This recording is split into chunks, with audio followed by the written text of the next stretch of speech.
வணக்கம். Welcome to Chitra Murali's kitchen. எல்லாருக்கும் சரஸ்வதி பூஜை ஆயுத பூஜை நல்வாழ்த்துக்கள். இன்றைக்கி நம்ம என்ன பார்க்க போகிறோன்னா, வெள்ளை கொண்டக்கடாயில் சுண்டல் எப்படி பண்ணுறதுன்னு பார்க்க போகிறோம். இன்றைக்கி வந்து சரஸ்வதி பூஜைக்கு அதுதான் வந்து ரொம்ப ஸ்பெஷல். அதுதான் எல்லோரும் பண்ணுவாங்க. அதுதான் எப்படி பண்ணுறதுன்னு பார்க்க போகிறோம். நான் வந்து ஒரு டம்ளர் அந்த கொண்டக்கடாயில் எடுத்துட்டு அதை வந்து ஒரு 6லேருந்து ஒரு 7 மணி நேரம் ஊற வச்சுட்டு நான் வேக வச்சு எடுத்து வச்சுருக்கேன். எல்லா கடலையுமே நீங்கள் பயிர் வகைகளாகட்டும், இல்லைனா வந்து இந்த பிளாக் சென்னா இல்லை மொச்சை எது ஊற வைக்கிறதா இருந்தாலும், சுண்டலுக்குன்னு ஊற வைக்கிறதா இருந்தாலும் 6லேருந்து ஒரு 7 மணி நேரம் ஊற வச்சுட்டு அதை வந்து நீங்கள் வந்து வேக வச்சு உடனே பண்ணிடலாம். இப்போ பாருங்கள், நான் வேக வச்சுருக்கேன்.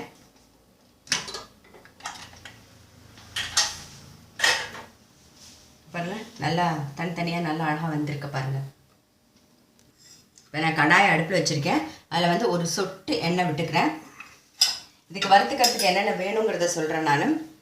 பெருங்காயம் கொஞ்சமாக, அப்புறம் வந்து புளி, ரொம்ப ஒரு பிஞ்ச் புளி, அதுக்கப்புறம் வந்து 1 ஸ்பூன் தனியா, 1 ஸ்பூன் கடலைப்பருப்பு, வரமிளகா காரத்துக்கு தகுந்த மாதிரி போட்டுக்கோங்க. நான் ஒரு 3 வரமிளகா போட்டுருக்கேன்.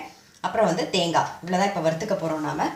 இங்கே பாருங்கள், எண்ணெய் வந்து காஞ்சிடுது இல்லையா. நம்ம முதல்ல வந்து பெருங்காயம், ஆக்சுவலாக பெருங்காயமும் புளியும் பொரியறதுக்காக தான் நான் வந்து எண்ணெயே வந்து ஒரு ட்ராப் விட்டுருக்கேன்.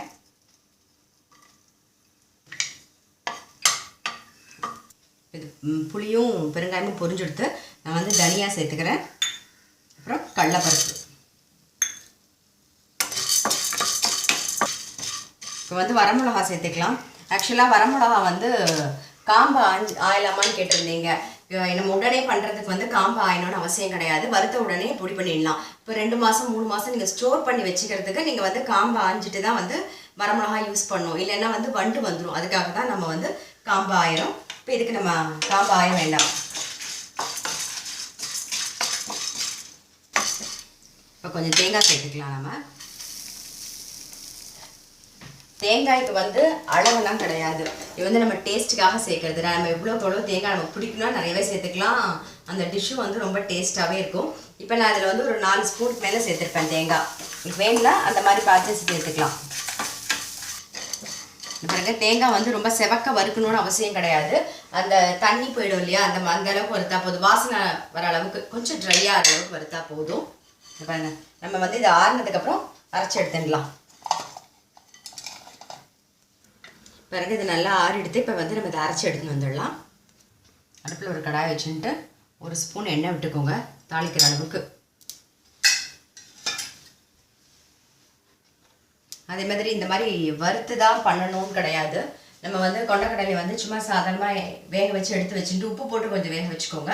எடுத்து வச்சுட்டு கொஞ்சம் எண்ணெய் விட்டு கடுகு, உளுத்தம்பருப்பு, கருவேப்பிலை தாளித்து கொட்டிட்டு இந்த கொண்டக்கடலையும் போட்டுட்டு மேலாக வந்து கொஞ்சம் பெருங்காயம், தேங்காய் போட்டு இறக்கிட்டிங்கன்னா போதும். கொஞ்சம் கருவேப்பிலை தாளித்து கொட்டணும். இது வந்து சிம்பிளாக காரத்துக்கு வரமிளகா தாளித்து கொட்டிக்கோங்க போதும். இவ்வளோ சிம்பிளாக பண்ணிடலாம். இந்த மாதிரி வறுத்து தான் பண்ணணும்னு அவசியம் இல்லை. இது பண்ணால் கொஞ்சம் டேஸ்ட் கூடையாக இருக்கும். கொஞ்சம் நேரம் வச்சுக்கலாம் நம்ம. அதுக்காக தான் நான் வந்து வறுத்து பண்ணுறேன். சரியா? பாருங்க, இப்போ எண்ணெய் காஞ்செடுத்து கடுகு போட்டுக்கலாம். கொஞ்சம் உளுத்தம்பருப்பு,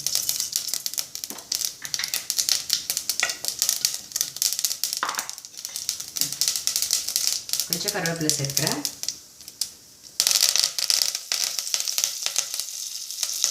இப்போ வேக வச்ச கொண்டக்கடலையை நான் சேர்த்துறேன். பாருங்க, கொண்டக்கடலை போட்டவுடனே ஒரு 2 பிரட்டியாச்சு. நாம இப்போ வந்து பொடியை சேர்த்துக்கலாம். நான் வந்து கொண்டக்கடலையில் உப்பு போட்டு தான் வேக வச்சுருந்தேன். அதனால் வந்து இப்போ பார்த்துட்டு நம்ம வேணும்னா உப்பு சேர்த்துக்கலாம். நம்ம வந்து நெய்வேத்தியம் பண்ண போகிறோம் அப்படிங்கிறதுனால இப்போ வந்து டேஸ்ட்லாம் பார்க்க முடியாது. ஆனால் வந்து மோஸ்ட்லி டெய்லி நம்ம சமைச்சுட்டே இருக்கோம் இல்லையா, அதனால் கண்டிப்பாக கரெக்டாக இருக்கும். நம்ம வந்து இப்போ வந்து இதை எடுத்துகிட்டு நெய்வேத்தியம் பண்ணிட்டு வந்துடுவோம். ஆஃப் பண்ணிடலாம்.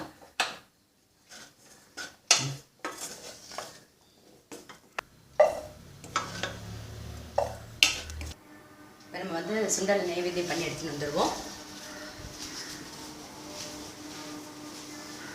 எங்கள் சரஸ்வதிக்கு நாங்கள் வந்து சின்னதாக ஒரு அலங்காரம் பண்ணி வச்சுருக்கோம்.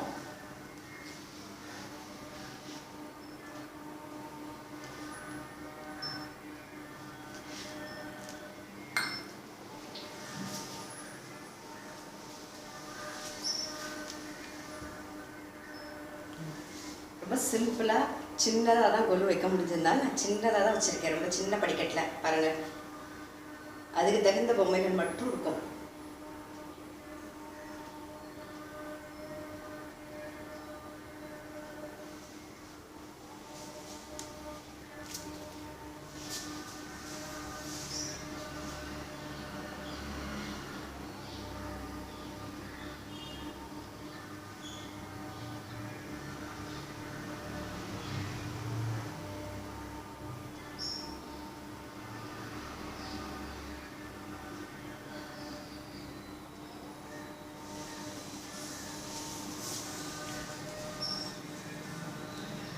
இந்த கொண்டக்கடலை சுண்டலை பார்த்துருப்பீங்க.